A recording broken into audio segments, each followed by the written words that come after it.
Aussi rude que l'hiver, par Quentin Clément. Partie 19. Résumé de la situation. Ogdur le marteau est sous l'emprise d'une mystérieuse entité qu'il a surnommée l'Encapuchonné. Depuis plusieurs semaines, il parcourt ville et village à la tête d'une armée de cannibales, recrutant les plus forts et dévorant les plus faibles, alors que des ombres fantomatiques dansent autour de chaque massacre. Depuis la tombée de l'hiver, l'ordre des druides ressent une présence tapie qu'ils ont nommé celui qui dort dans la neige. Haldin, druide du clan d'Elians, pense qu'il s'agit d'Adonar, l'Encapuchonné, un ancien puissant ennemi de Terre de l'Arc dont une prophétie annonçait le retour.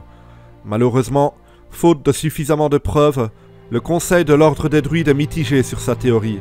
Certains le prennent tout de même au sérieux, mais il doit réunir plus d'éléments étayant ses craintes. Pour cela, il a fait appel à l'ordre des guerriers d'Erin, un groupe de guerriers auxquels les Fianna sont rattachés, œuvrant secrètement pour le bien des Terres de l'Arc avec le soutien des druides. Vodiar, prince déchu du clan Mineros, déçu par les actions des Fianna, a décidé de quitter l'ordre. Il a alors été envoyé vers les guerriers d'Erin menés par Elgur, mais considère toujours que ces derniers devront faire leurs preuves avant de leur accorder sa confiance. Dans le nord, la guerre entre Mineros et Kriagos fait rage. Kolgar a été arrêté par Almus et les Fianna lors de la bataille de Zigur, alors qu'Adania était sur le point de subir une lourde défaite. Le roi Mineros envoie donc Kassar et ses mercenaires attaquer une ville peu défendue pour forcer les troupes Kriagos à se diviser. Le plan fonctionna, alors que Kolgar quittait Rorik pour aller mater la révolte du clan Vidial et que Farkas quittait lui aussi la ville pour reprendre Ediar, désobéissant aux ordres de son roi. Dans le centre, la capitale du clan Indus a été ravagée par les cannibales. Yurgad, le champion du clan, a été tué sous les yeux d'Arella, ainsi que toute la famille de la jeune fille. Argor, alors que le clan Goeth avait refusé son idée d'aider leurs rivaux contre la force implacable de cette armée invincible, est parti, seul, tenter de sauver celle qu'il aimait. Arrivant trop tard, ils n'ont pu que s'avouer leurs sentiments mutuels, avant que la jeune femme rende son dernier souffle. Mais grâce à la magie d'Adonar, elle put revenir à la vie, son âme piégée dans un médaillon. L'Encapuchonné a donc conclu un marché avec Argor. Le jeune Goeth rejoint l'armée des cannibales et en échange, Adonar garde Arella en vie le temps de soigner ses blessures et que son corps soit suffisamment rétabli pour récupérer l'âme prisonnière du médaillon. Lors de la bataille, Vodiar, envoyé par l'ordre des guerriers d'Erin pour mener l'enquête, a assisté au massacre et à la danse des ombres et leur étrange rituel tout autour de la ville.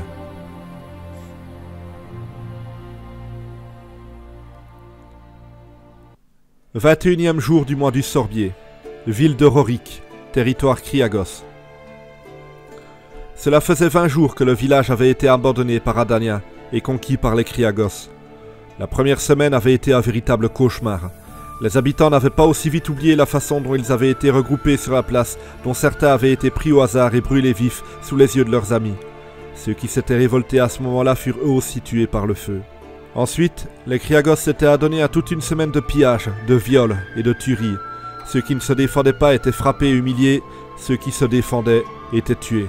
Ainsi, les conquérants avaient pu faire la différence entre les insoumis et les autres, et avaient pu purger Rorik de tous les braves. Les choses s'étaient ensuite calmées. La ville était devenue une place de transition pour les guerriers aux saillons rouges et noirs qui partaient faire la guerre aux Mineros. Kolgar était parti. Il avait subi une défaite et était revenu pour ensuite retourner faire la guerre au Vidial. Les habitants de Rorik disaient déjà que ceux de Vidial avaient eu raison de tuer les guerriers Kriagos s'ils étaient traités de la même manière. Mais les choses s'étaient tout de même calmées. Farkas, le chef de la ville, tenait à ce que les choses se passent bien et empêchait les débordements. Mais Farkas était parti depuis la veille, et sans son chef, Rorik était laissé dans la plus totale anarchie. Les guerriers Kriagos restés là n'étaient pas une armée soudée. Certains venaient d'Ediar, d'autres de Clarker, ou d'autres encore d'une dizaine de vassaux différents. Il s'agissait de plusieurs troupes menées par des commandants différents qui ne s'entendaient pas. La garnison était une pyramide sans sommet, chaque chef pensant pouvoir donner légitimement des ordres aux autres. Il n'avait pas fallu 2 heures depuis le départ de Farkas pour qu'une première rixe entre Kriagos n'éclate. Almus menait ses hommes en direction de la ville qu'il avait perdue et qu'il voulait reprendre aujourd'hui. Adania marchait à ses côtés. Elle avait laissé la ville aux mains de l'ennemi et s'en considérait déshonorée, et le roi avait accédé à sa requête de participer à la reprise. Ils avançaient tous les deux à la tête de 700 hommes. Ils savaient que Rorik était mal protégé, abandonné par Kolgar parti pour Vidial, puis par Farkas qui voulait reprendre Ediar. Lorsque le roi se considéra assez proche des murs de la ville, il s'adressa à sa championne. « Dis-moi, comment allons-nous attaquer ?» Adania tourna sur lui un regard perplexe. « Je n'en sais rien, c'est toi le roi. » Mais Almus lui sourit. « Tu sais faire en sorte que les hommes te suivent, mais une fois qu'ils le font, tu ne sais pas les mener correctement. Je n'ai que faire d'une championne capable de mener un assaut ou de défendre un village. Alors je vais t'apprendre. Tu as perdu cette ville. Ton premier exercice sera de la reprendre. Et si j'échoue à nouveau ? C'est la guerre. On gagne, on perd, on massacre l'ennemi, on se retranche, mais il n'y a jamais une bataille qui soit sûre. Le commandement pèse lourd. Si tu n'es pas assez forte pour porter ce poids, laisse-le à quelqu'un qui l'est. Adania lança un regard déterminé à son roi. J'aime ce qui est lourd, car plus c'est lourd, plus ça fait mal à l'ennemi quand on l'écrase avec. Almus rit un instant, puis sa championne reprit la parole. Je suis honoré par ta confiance. Alors, utilise-la correctement. Donc, réponds-moi, comment allons-nous attaquer ? Nous allons enfoncer leur porte avec notre bélier, lança-t-elle d'un ton vindicatif. Ensuite, nous allons entrer et massacrer tout ce qui est vaguement rouge et noir. C'est un début d'idée. Et pour les archers, ils vont viser notre bélier. Qu'est-ce que tu vas faire ?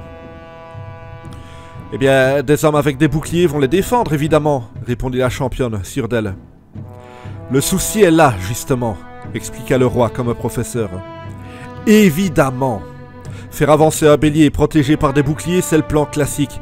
Après, il faut y mettre des variantes pour surprendre l'adversaire. Si tu attaques toujours de la même façon, l'autre se défendra bien parce qu'il saura comment tu le fais. Il faut éviter d'attaquer d'une manière qui a déjà été faite. Tu dois te montrer créative.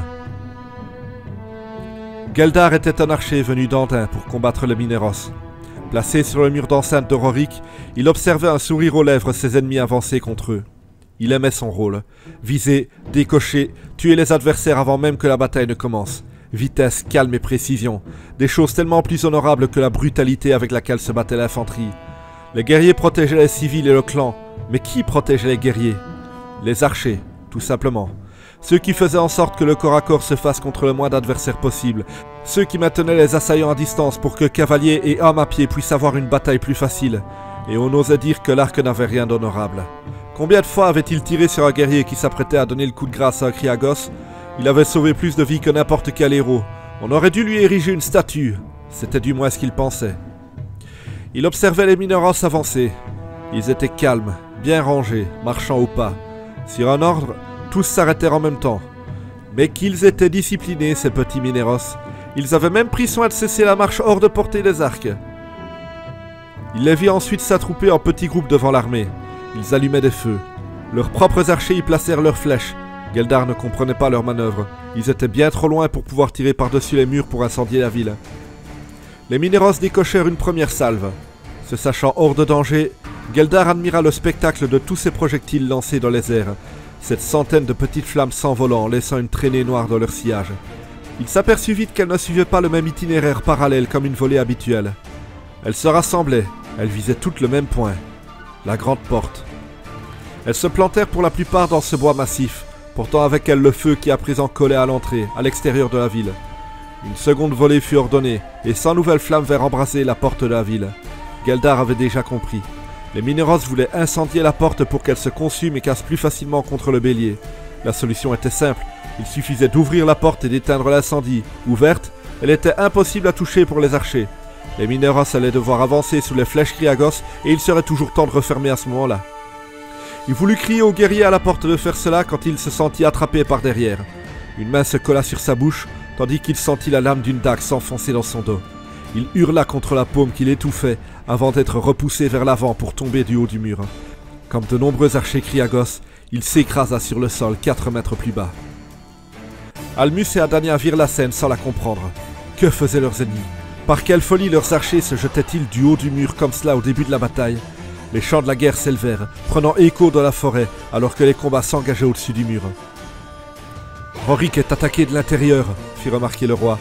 Ses habitants profitent de notre assaut pour se révolter. Kolgar n'a pas fait d'eux des Kriagos, ils sont toujours des nôtres. Les archers ne sont plus un problème, répondit Adania en souriant. Envoyez le bélier, Rorik ne nous aide pas. En vérité, c'est nous qui venons les aider. Dans des hurlements et sous les cris métalliques des Carnix, l'armée Mineros s'élança contre la porte qui n'avait pas encore vraiment pris feu. Ils ne reçurent aucune flèche et le bélier atteignit les portes sans difficulté. « Brisez-moi ça !» ordonna la championne. À un rythme lent et irrégulier, la massive arme de bois cognait la porte dans un fracas de bois brisé, accompagné des cris furieux de ceux qui frappaient. Au-delà du mur, on entendait la bataille qui faisait déjà rage à l'intérieur de la ville. Des braves tuaient et mouraient, des frères Mineros qui étaient égorgés par leurs ennemis, alors que la troupe menée par Adania était coincée à l'extérieur, impuissante. Que se passait-il derrière ces murs? Qui avait l'avantage? Combien de guerriers Mineros étaient morts? Et combien encore allaient mourir avant que cette foutue porte ne cède? « Plus fort !» ordonna Adania. « Ce sont vos frères qui meurent de Rorik! Vous ne les entendez pas? Vous les laissez crever parce que vous êtes trop feignants pour cogner comme des hommes! Vous êtes des guerriers, oui ou merde? Plus fort !» Enhardis par les insultes de la championne, les Mineros redoublèrent d'efforts et leurs cris lors des coups s'accentuèrent encore. Les frappes se faisaient plus lourdes et puissantes. « Bon sang, la prochaine fois j'enverrai des fillettes mener l'assaut !» hurla la femme. Almus avait pour habitude d'encourager ses troupes, pas de les insulter. Adania avait une autre méthode, mais elle fonctionnait tout aussi bien. Au coup suivant, qui fut encore plus brutal que les autres, la porte craqua et s'ouvrit, dévoilant le sanglant spectacle qu'était une bataille. Des corps mutilés gisaient au sol, portant des saillons aussi bien Mineros que Kriagos. Les épées frappaient les boucliers, les lances perçaient les peaux, et les guerriers au visage de bêtes sauvages se battaient et prenaient plaisir au meurtre de leurs ennemis. Adania, sur son cheval, passa la première devant le bélier et chargea seule dans les combats désordonnés et chaotiques. Elle traversa la mêlée de part en part, abattant son épée à droite et à gauche dans de grands moulinets mortels qui éclaboussaient de sang sa monture infernale en poussant ses terrifiants hurlements de guerre. Un homme arriva par le côté et tenta de la désarçonner, mais elle lui asséna un violent coup de pied au visage. L'adversaire trébucha et la cavalière fit se cabrer sa monture qui retomba lourdement sur sa victime, écrasée par le poids de la bête. Un cavalier Kriagos arriva sur elle et la frappa de sa lance en plein galop. La femme pivota et se saisit de l'arme passée à côté d'elle. Son adversaire lâcha prise pour dégainer son épée, mais Adania frappa la première et trancha le torse du Kriagos qui tomba comme une masse sur le sol. Les Mineros se pressaient à l'entrée de la ville, tentant de faire pénétrer leur armée par cette petite ouverture. Tous s'engageaient dans de terribles corps à corps qui semblaient tourner à leur avantage. Encerclés, les Kriagos se battaient sur tous les fronts, et petit à petit leur nombre diminuait, alors que celui de leurs ennemis grandissait à chaque fois qu'un guerrier passait la porte. Adania voyait la bataille tourner à son avantage. Elle croisait plus d'alliés que d'adversaires et ceux-ci commençaient à paniquer. Certains voulurent fuir dans la ville, mais les guerriers de Rorik leur barraient la route. D'autres auraient voulu emprunter la porte et se perdre dans la forêt, mais les Mineros y étaient encore. Finalement, les Kriagos lâchèrent leurs armes et se rendirent. D'abord un seul, très vite imité par un autre, puis par tout le reste de ce qui restait de l'armée qui commandait la ville une heure à peine plus tôt. Les Mineros hurlèrent en levant leurs armes au ciel. La victoire était la chose la plus belle que pouvait connaître un guerrier. Au combat, nos oreilles bourdonnent, nous ne sommes que haine et brutalité. Une force qui prend possession de nous et nous pousse à la barbarie alors que nous perdons connaissance pour ne plus ressentir que la rage, mais aussi la peur, la terreur même. D'être face à des guerriers qui ressentent exactement la même chose et s'élancent contre vous avec le visage du démon. La mort vous guette, qui n'attend que le moindre faux pas pour venir vous frapper. Les hurlements de douleur de vos frères à côté de vous qui sont mutilés sous vos yeux, et l'incertitude d'encore respirer l'heure qui suit. Avoir une femme, des enfants, et ne pas savoir ce qu'ils vont devenir si vous mourrez. Peut-être allez-vous la seconde suivante avoir la gorge tranchée par une lame acérée ou l'abdomen percé par la pointe d'une lance, et allez-vous crever dans la neige, vidé lentement de votre sang. Un enfer sur terre, fait d'effroi et de douleur. Puis arrive ce moment où la bataille prend fin, cet instant où l'ennemi abandonne, lorsque tout cela s'arrête. La rage, la haine et la peur se dissolvent. Vous savez que demain vous verrez le soleil se lever, vous savez que vous pourrez embrasser vos enfants. Vous auriez pu mourir, mais vous êtes bien vivant. C'est là que vous comprenez à quel point la vie est une chance, mais aussi à quel point il est important de se battre pour garder tout cela aussi loin que possible de ceux que vous aimez. C'est cela que ressentirent les Mineros. Un instant, ils étaient terrorisés et ils se battaient pour survivre, et une seconde plus tard, ils étaient en paix, ne pensant plus aux combats qu'ils avaient déjà vus, ni à ceux qu'ils allaient encore voir, juste au fait qu'ils étaient vivants. Les Mineros scandaient le nom d'Almus. Le roi leur fit signe de s'apaiser et désigna sa championne. « Cette victoire, c'est celle d'Adania. C'est elle qui a commandé les troupes aujourd'hui. » La femme sourit largement alors que le peuple lui rendait l'honneur en hurlant son nom. À nouveau, Almus prit la parole. « Maintenant dis-moi, héroïne, que faisons-nous de ces prisonniers ?» demanda-t-il en désignant les Kriagos qui s'étaient rendus. « Nous les massacrons jusqu'au dernier, répondit-elle sèchement, obtenant l'approbation du peuple. Attendez, hurla un des Kriagos. Nous sommes désarmés. Et mon cousin l'était aussi lorsque vous l'avez jeté dans les flammes, répondit agressivement un habitant de Rorik. Je n'étais pas là, rétorqua l'homme. Je viens d'Elbu, je suis arrivé ici après tout ça. Tu parles de ton cousin, puis-je te parler du mien qui a été tué lorsque vous avez attaqué Deldur? Vous avez démarré cette guerre en voulant nous conquérir. Nous vous avons rendu l'appareil. Vous dites que mes frères Kriagos ont commis des erreurs lorsqu'ils ont pris Rorik? Je n'en savais rien, j'étais pas là. Mais je sais une chose. Si vous aviez pu prendre l'une de nos villes, vous auriez fait exactement la même chose. Il suffit de voir ce que vous avez fait à Ediar. Vous vous dites tellement meilleur que nous, tellement plus digne de régner sur le Nord avec votre devise à la con. L'honneur est le meilleur chemin. Mais où est cet honneur lorsque vous vous apprêtez à tuer des guerriers qui se rendent désarmés? Je vais vous en dire une autre, moi, de devise. Celle de mon peuple. Les bêtes ne craignent pas les hommes. Mineros, j'ai pas peur de vous. L'homme se baissa pour ramasser son arme, immédiatement criblé de flèches par les archers. Ragaillardis par le discours de leurs frères, les Kriagos l'imitèrent et voulurent reprendre la lutte, mais ils furent très vite massacrés par le nombre supérieur de leurs adversaires. Personne ne connaîtra jamais l'histoire ni même le nom de ce guerrier venu d'Elbu, mais ce qu'il avait dit ce jour-là résonnait dans le passé et l'avenir éternel, comme la plus pure des vérités. Personne n'était jamais dans le bon camp. Il n'y avait jamais de bon camp à la guerre. 21e jour du mois du Sorbier. Magur, territoire Goeth. Depuis la réunion des druides à la capitale du clan d'Elians, peu de ces sages restaient en place. Tous ne partageaient pas les craintes de Haldin, mais même certains sceptiques voulaient tout de même mener leur enquête. Ils étaient partis aux quatre coins des terres de l'Arc, visiter et revoir des lieux sacrés où la nature se confiait aux hommes et où les dieux laissaient des messages pour qui savait les lire. Ils cherchaient des réponses aux questions de l'hiver. Leur adversaire n'avait pas encore été identifié avec certitude, et les vieillards vêtus de blanc voyageaient contre le vent et la neige dans ce pays hostile, à la recherche d'indices cachés dans le monde qui les entourait. Magur était un village proche de la frontière Indus, vassal des Goeth, depuis plus de 3 siècles. Ils avaient entendu les rumeurs qui parlaient du territoire de leurs rivaux, ravagés par les cannibales, qui montaient vers le nord, vers eux. 2 jours plus tôt, 2 guerriers au Sayongi étaient passés par là, expliquant qu'ils enquêtaient sur ces fameux mangeurs d'hommes.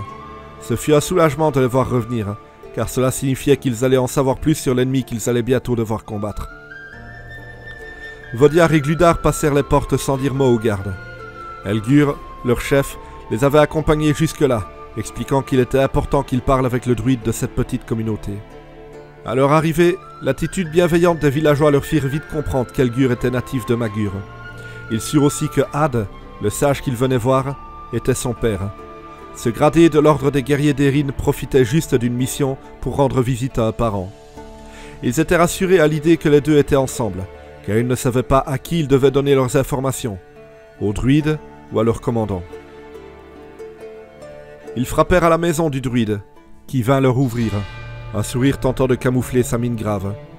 Il savait déjà que les 2 hommes venaient chargés de mauvaises nouvelles. Il les invita à entrer et à s'asseoir avec lui à la table où était déjà installé Elgur. « Je n'attendais pas votre retour si tôt, » avoua le commandant. « Les cannibales avancent plus vite que prévu, » expliqua Gludar. « Hier soir, ils étaient déjà à la capitale Indus. Aucun doute qu'ils arriveront ici demain. » Elgur lança un regard inquiet au druide. Le vieillard le lui rendit et se tourna vers Vodiar. « Dois-je comprendre que les Indus ne les ont pas arrêtés ? » « Leur capitale a brûlé, » répondit le Mineros. « Est-ce qu'on raconte sur leur force ?» demanda le commandant, impatient. « Bien en dessous de la réalité, » reprit Gludar. « Ils ont enfoncé la porte de la ville d'un seul coup, sans bélier, juste en se jetant contre elle.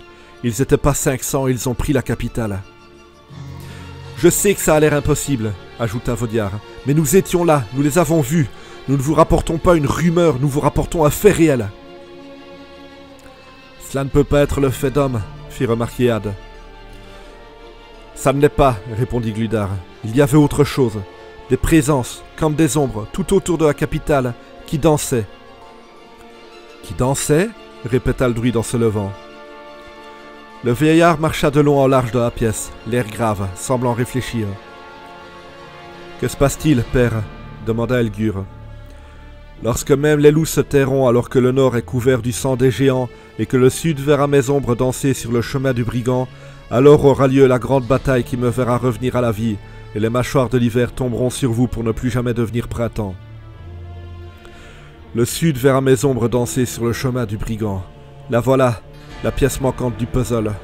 Aldin, j'ai pas voulu te croire, pourtant tu avais raison. Le commandant se leva à son tour. Aldin, tu parles du druide qui pense qu'Adonar l'encapuchonné est celui qui dort de la neige? Oui, répondit Ad. Mais comme l'a dit ta recrue, c'est pas une rumeur, c'est un fait réel. Adonar commande les cannibales et il tente de revenir à la vie. La prophétie parle d'une grande bataille qui le verra réussir. Nous devons à tout prix lever une armée et gagner ce combat. Gludar et Vodiar se lancèrent de regards perplexes. Ce fut le Mineros qui posa la question. Qui est Adonar l'encapuchonné? Had hésita avant de répondre. Depuis toujours, les druides gardaient de nombreux secrets, et il était de son devoir de ne pas les révéler. Il lança un regard interrogateur à son fils qui hocha la tête. Il pouvait faire confiance à Vodiar. Il y a près de 670 ans, nos ancêtres ont été chassés de l'île d'Erin, en proie à une maladie qui rendait les gens fous. Usant de la magie de leurs druides, ils trouvèrent les terres de l'Arc, à l'époque où elles étaient le territoire des Fomors. Adonar l'encapuchonné fait partie des premiers hommes à avoir posé le pied ici, il y a près de 7 siècles. C'était un novate, un voyant capable de communiquer avec les esprits et même de prédire l'avenir. Lors de la guerre qui a opposé hommes et Fomors pour le contrôle des terres de l'Arc, il entrait dans des transes et usait de ses pouvoirs pour localiser les places fortes ennemies et prédire quelle bataille a été risquée ou non. Lors de la mise à sac d'une citadelle Fomor, il a découvert un grimoire appartenant à l'ennemi. Il l'a gardé secrètement et l'a lu avec intérêt, car ce livre renfermait des manières d'utiliser ces dons qu'il n'avait jamais apprises. Le contrôle mental. De vivants, mais aussi des morts. Il s'est servi de son nouveau pouvoir non pas pour aider les hommes à conquérir le pays, mais pour ses propres intérêts. Il s'est attiré les faveurs des hauts placés, a fait éliminer ses concurrents et a grimpé petit à petit la hiérarchie des hommes, jusqu'à être tant aimé qu'il fut presque sacré roi de tous les vivants. Il ordonnait à des gens bien de tuer leurs enfants, et il le faisait avec le sourire. Personne ne le remettait en question tant il avait réussi à avoir la main mise sur leurs esprits. Un guerrier insensible à son pouvoir comprit ses manipulations et prévint l'ordre des druides. Il y a plus de 600 ans, nous avons organisé son assassinat. Une dague plantée dans sa gorge suffit à le tuer. Mais alors que son cœur ne battait plus, son corps se releva et s'adressa au druide pour prophétiser son retour. Et comment a-t-il pu rester à l'état de fantôme aussi longtemps sans être mené au Cid? Demanda Gludar. Je n'en sais rien. Mais s'il est si puissant qu'il a pu ainsi enfreindre les lois de la nature et des dieux, nous devons à tout prix l'arrêter. La prophétie dit que sa victoire aura lieu alors que le nord est couvert du sang des géants. Nous devons rallier Mineros et Kriagos à notre cause. Faire cesser cette guerre enrayera ce qui est prévu. Nous devons les pousser à combattre ensemble les cannibales et à les vaincre. Cette grande bataille aura lieu à la capitale Goeth. Cela vous laissera le temps de rassembler une armée assez puissante pour combattre les cannibales. Face à l'alliance des Mineros, des Kriagos et des Goeth, ces mangeurs d'hommes seront balayés. Très bien, répondit Ergur. Vodiar, tu es le fils d'Almus, tu devras le persuader de nous rejoindre. Kolgar sera plus difficile. Moi et mon père devons prévenir Aldin et l'ordre des druides. Eux, ils auront assez d'influence pour le forcer à être avec nous. Tu le feras seul, reprit Ad. Je suis le druide de Magur, et demain mon village sera rasé. Je n'abandonnerai pas ceux que je dois guider. Nous allons nous battre. Mais père, si tu fais ça, tu vas mourir. Tu dois venir avec moi et combattre Adonar avec le reste des druides. Ils n'ont pas autant besoin de moi que les habitants de Magur. Ne fais pas ça, insista le fils, le désespoir de la voix. Le vieillard gifla le commandant sous les yeux de ses hommes et haussa la voix. Tu es peut-être un guerrier d'Erin, mais tu es toujours un Goeth, alors méprise la faiblesse.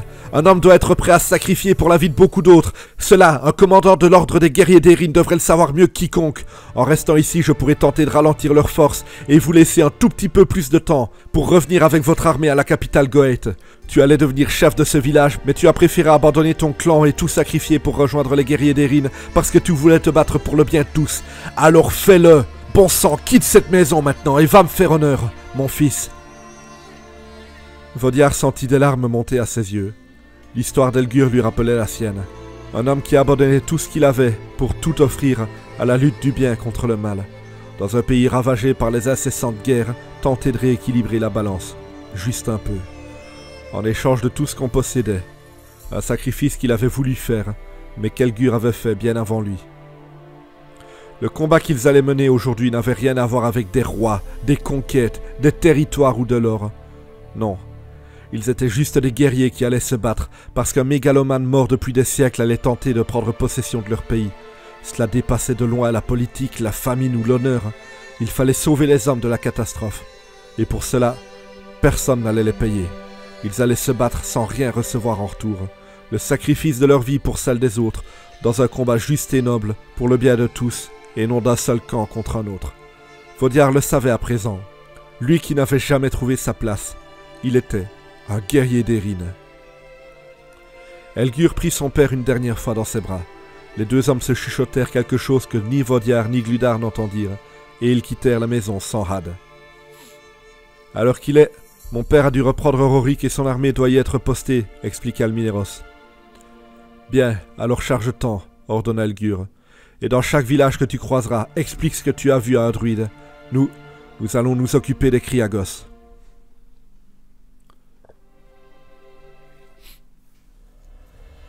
22e jour du mois du Sorbier. Clarker, territoire Kriagos. Kolgar et sa petite troupe avançaient vers la ville alors que la nuit tombait. Il revenait de sa victoire éclair sur Vidial, impatient de reprendre la lutte contre Mineros et d'avoir sa revanche à Zigur. Il avait laissé Rorik entre les mains de Farkas et espérait bien que les renforts venus des villes les plus lointaines étaient arrivés. On ouvrit la porte sur son passage et plusieurs guerriers le saluèrent. Le roi s'étonna d'abord du nombre d'hommes d'armes qui étaient venus à l'entrée pour le féliciter, puis il remarqua que c'était partout dans la ville. Il était passé par là à peine 2 jours plus tôt et le nombre de soldats présents à Clarker avait peut-être triplé. Il en interpella un qui lui expliqua qu'il venait de Rorik, conduit par Farkas en direction d'Ediar. Kolgar exigea de savoir où se trouvait le chef de Rorik et le guerrier le renseigna. Le roi, visage sévère, prit nerveusement la direction qu'on lui avait indiquée. Farkas avait posté ses hommes à Clarker pour la nuit. Il avait prévu de repartir à l'aube pour reprendre la ville prise par les Fianna. Il était couché dans un lit de l'auberge de l'ours qui hiberne, tentant de s'endormir quand quelqu'un fit irruption dans sa chambre sans frapper. D'un réflexe, il se leva pour corriger l'inconnu, mais se retrouva face à Kolgar qui lui lançait un regard furibond. « Par toute la foutue merde de toutes les putes suceuses de verge, qu'est-ce que tu fous ici ?» s'emporta le roi. « Mon devoir de champion de clan !» rétorqua Farkas, qui n'avait pas l'intention de se laisser insulter. « Tu n'es plus champion, tu es chef de village. Ton devoir, c'est de rester à Rorik et d'accueillir les troupes qui vont faire la guerre à Almus. Ce n'est pas ce que mon devoir veut, c'est ce que toi, tu veux, parce que tu me crains. Alors tu veux m'évincer, c'est ça, la vérité, roi Kolgar. »« Tu crois que j'ai peur de toi ?» hurla le roi en collant son visage à celui de Farkas, qui soutenait son regard terrifiant. « Les bêtes ne craignent pas les hommes !»« Mais elles craignent les bêtes plus puissantes. Tu as vaincu à Rorik grâce à mon plan, et tu as perdu à Zigur, et Ediar a été prise. Ne crois pas que le peuple ne sache pas que je ferai un meilleur roi que toi. Je vais récupérer Ediar, ensuite je vais réussir là où tu as échoué à Zigur. » Kolgar empoigna le champion. Ce dernier prit le roi à la gorge et le poussa contre un mur. Acculé, Kolgar lâcha l'une de ses mains et asséna un violent coup de poing à Farkas avant de le balayer au sol. Le champion ne lâcha pas prise et entraîna le roi dans sa chute. Les deux hommes luttaient au sol. Ni l'un ni l'autre ne pouvaient aujourd'hui accepter de se soumettre. Le règne sur le clan Kriagos, qui allait bientôt devenir le maître de l'entièreté des territoires du Nord, était en jeu, et tels deux animaux en colère, ils se battaient pour dominer l'autre. Ils s'étranglaient, se frappaient, tentaient de se faire des clés sans qu'aucun des deux ne puisse prendre l'avantage. C'est à ce moment que fit irruption dans la pièce un messager, accompagné de 3 guerriers. Le quatuor n'intervint pas, abasourdi par la surprise de voir leur roi présent dans la ville, qui plus est se battant avec l'ancien champion. Interrompus par cette arrivée, les deux adversaires cessèrent leur lutte. « Kolgar, je ne savais pas que vous étiez là », avoua le messager. Le roi se releva, intrigué par la nouvelle qu'on portait à Farkas. « Dis-moi ce qui se passe. » « Hier au matin, Rorik a été prise d'assaut par les Mineros. Nous l'avons perdue. » Farkas se sentit défaillir. Il savait que Kolgar allait se servir de cela contre lui. D'ailleurs, le roi ne perdit pas de temps. « Tu as abandonné la ville que tu devais défendre et tu l'as livrée à nos ennemis !» hurla-t-il. « Combien Almus a-t-il payé pour cette trahison ?» Farkas voulut répondre. Il savait que Kolgar ne croyait pas ce qu'il disait, que c'était simplement une ruse pour le faire disparaître. Mais il n'eut pas le temps de prononcer un mot que déjà les 3 guerriers fondaient sur lui. « Tuez-moi ce bâtard !» ordonna le roi. Désarmé et sans protection, le champion ne put se défendre et mourut percé par les 3 lames de ses adversaires. Dans son dernier râle, il songea au fait qu'il avait été berné par Almus. Reprendre Ediard devait lui apporter la gloire et le couronnement, et aujourd'hui, il mourait comme un traître. L'une de ces surprises ironiques que la vie réserve parfois. « Très bien, félicita le roi. « Et pour Rorik, que fait-on » demanda le messager. « Ediard a été prise par les Fianna, ça veut dire que 200 hommes la tiennent. Je vais aller la récupérer avec de petites forces. En attendant, l'armée qu'avait levée Farkas restera ici. Mon nouveau champion, Jules Carr, devrait arriver ici avant mon retour. Une fois cela fait, nous repartirons en Termineros. » Les guerriers saluèrent le roi et quittèrent la pièce, emportant avec eux la dépouille de l'ancien champion. Kolgar s'assit sur le lit et observa les lieux, pensif. « Cette guerre ne me laissera pas me reposer. Dire que tout ce qui arrive maintenant c'est jouer sur un Pilleigard face d'Eldur. Ou bien peut-être que c'était le contraire. Une décision stratégique sans importance, tellement insignifiante que j'ai laissé une pièce de monnaie la prendre. Les dieux ont un sens de l'ironie hors du commun. » Puis le roi se coucha et ferma les yeux. Aujourd'hui était mort l'homme qu'il avait longtemps considéré comme son guerrier le plus fidèle. Mais demain, il devait reprendre la guerre qui ne tournait pas à son avantage. Fin de la partie 19.